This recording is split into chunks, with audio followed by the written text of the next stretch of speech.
অর্থাৎ আপনার দোকানে যদি 10 জন মহিলা আসে, সেই 10 জন মহিলার মধ্যে দেখা যায় কি 7 জনের টাকা ঢুকেছে এবং 3 জনের টাকা ঢোকেনি। এবার বাকি 3 জন এসে তারা বলছে যে ওই 7 জন লোকের টাকা ঢুকেছে, আমার কিন্তু টাকা ঢোকেনি। আমার ফর্ম ফিল আপ করতে কী ভুল করেছিস? তো আজকে বলবো এই অন্নপূর্ণা ভাণ্ডার নিয়ে কিছু কথা তোমাদের সঙ্গে শেয়ার করি। যারা এই অন্নপূর্ণা ভাণ্ডার ফর্ম ফিল আপ করেছে সবাই হয়তো এই বিপদে পড়েছে যে এইমাত্র একটা ফর্ম ফিল আপ করার পর যে এতটা হেডেক আসবে কেউ ভাবতে পারেনি। তো অন্নপূর্ণা ভাণ্ডার যখন প্রথম শুরু হয় তখন কিন্তু বলা হয়েছিল যে যারা লক্ষ্মীর ভাণ্ডার পেত তাদের কোনো কিছু করতে হবে না। লক্ষ্মীর ভাণ্ডার থেকে যে ডাটা রয়েছে সেই ডাটা অন্নপূর্ণা ভাণ্ডারের যে পোর্টাল রয়েছে সেখানে কনভার্ট করা হবে। কনভার্ট করার পর আপনাদের অ্যাকাউন্টে অন্নপূর্ণা ভাণ্ডারের টাকা ঢুকে যাবে।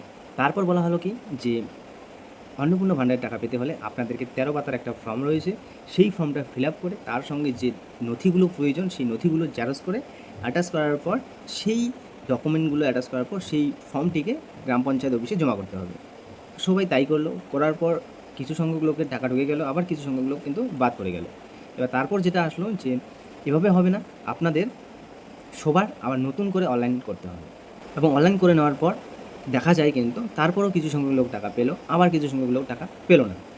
এবার এই পর্যায়ে দাঁড়িয়ে যারা প্রথম কিস্তি দ্বিতীয় কিস্তির টাকা পেলো এবং যারা একদমই এই প্রথম কিস্তি দ্বিতীয় কিস্তি কোনো টাকাই পেলো না, তাদের কিন্তু মনে একটা রাগ ক্ষোভ জন্ম যায়। অটোমেটিক তাদের মনে রাগ থাকা একটা কমন ব্যাপার। তারা কিন্তু বিডিও অফিসে গিয়েও চাপ সৃষ্টি করে, বিডিও অফিসকে জেরা করে, বিডিওকেও বলে যে আমাদের টাকা কেন ঢোকেনি, বাকিদের টাকা ঢুকলো আমাদের কেন টাকা ঢোকেনি। এবার গ্রাম পঞ্চায়েত অফিসে গিয়েও তারা চাপ সৃষ্টি করেছে যে আমাদের কেন টাকা ঢুকছে না। এমন যে অনলাইনের দোকানে তারা অনলাইন করেছে বা যে কোনো জায়গাতে তারা অনলাইন করেছে তাদেরকে গিয়েও কিন্তু অনেক সময় ধরেছে যে তোমরা যে ফর্ম ফিল আপ করে দিলে আমার ফর্ম ফিল আপটা করার ক্ষেত্রে কী ভুল করেছিলে। কারণ আমরা একসঙ্গেই ফর্ম ফিল আপ করলাম, অর্থাৎ আপনার দোকানে যদি 10 জন মহিলা আসে, সেই 10 জন মহিলার মধ্যে দেখা যায় কি 7 জনের টাকা ঢুকেছে এবং 3 জনের টাকা ঢোকেনি। এবার বাকি 3 জন এসে তারা বলছে যে ওই 7 জন লোকের টাকা ঢুকেছে, আমার কিন্তু টাকা ঢোকেনি। আমার ফর্ম ফিল আপ করতে কী ভুল করেছিস? এখন এই পর্যায়ে দাঁড়িয়ে আপনারা কীভাবে বোঝাবেন যে আপনার ফর্মে কোনো ভুল হয়নি? সরকারি আধিকারিকরা এই প্রক্রিয়াটাকে শেষ করতে, একটু প্রক্রিয়াটাকে সম্পূর্ণ করতে একটু সময় নিচ্ছে।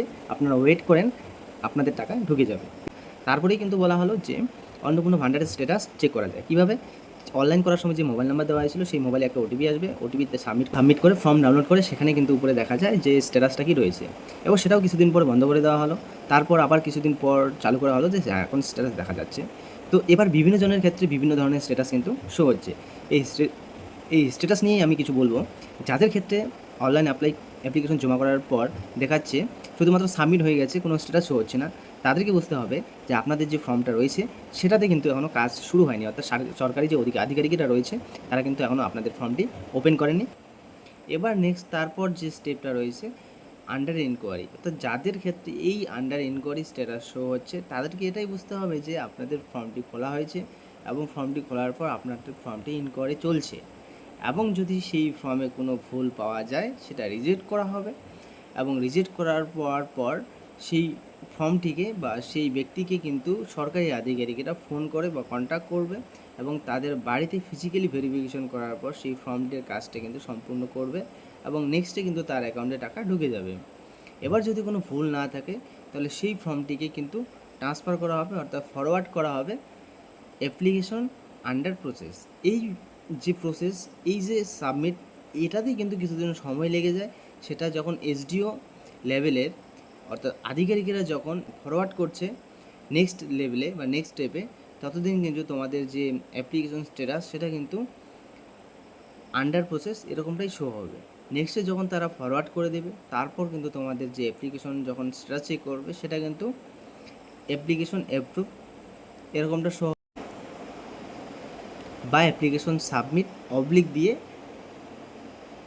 আন্ডার প্রসেস এরকম শো হবে। তোমাদের ক্ষেত্রে তোমরা অ্যাকাউন্টটা চেক করে নেবে, দেখবে তোমাদের অ্যাকাউন্টে টাকা ঢুকে গেছে, ঠিক আছে। তারপর কিছুদিন পরেই কিন্তু সেই ফর্মটা অ্যাপ্রুভ শো হয়ে যাবে, সেটা চেক করলেই তোমরা দেখতে পারবে অ্যাপ্রুভ।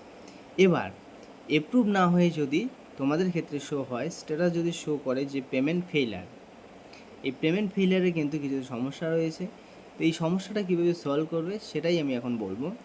তো আপনাদের কাছে একটাই রাস্তা রয়েছে এবং যেহেতু আগের যে লক্ষ্মী ভাণ্ডারের টাকা ছিল সেটা অ্যাকাউন্ট মারফত দেওয়া হয়েছিল, অ্যাকাউন্ট নাম্বার মারফত। এখন কিন্তু সবাই জানো যে ডিবিজির মাধ্যমে অন্নপূর্ণা ভাণ্ডারের টাকা দেওয়া হয়, ডাইরেক্ট বেনিফিট ট্রান্সফার। তো এটার ক্ষেত্রে তোমাদেরকে ফার্স্ট যাদের পেমেন্ট ফেইলিয়ার আসছে তোমরা এই কাজটি অবশ্যই করবে। কোনো অনলাইন দোকানে যাবে যেখানে টাকা পয়সা জমা করানো হয়, বা ব্যাংকে যাবে, বা কোনো সাইবার ক্যাফে যাবে, সেখানে গিয়ে বলবে যে এই আধার কার্ডটা নিয়ে যাবে, এবং আধার কার্ডের মাধ্যমে তোমরা বলবে আধার কার্ডের মাধ্যমে আমি 500 টাকা আমার অ্যাকাউন্টে জমা করব। ঠিক আছে, তারা যদি বলে যে অ্যাকাউন্ট নাম্বার দাও, আমি টাকা জমা করে দিচ্ছি, না, তাহলে কিন্তু হবে না। আবারও আমি বলছি যে আধার কার্ডের মাধ্যমেই কিন্তু আপনার অ্যাকাউন্টে 500 টাকা জমা করতে হবে, তাহলেই কিন্তু এই প্রবলেমটা সলভ হয়ে যাবে। আধার কার্ডের মাধ্যমে আপনাদের ফিঙ্গার অর্থাৎ আঙুলের ছাপ দিয়ে কিন্তু আপনাদের 500 টাকা জমা করতে হবে আপনার অ্যাকাউন্টে।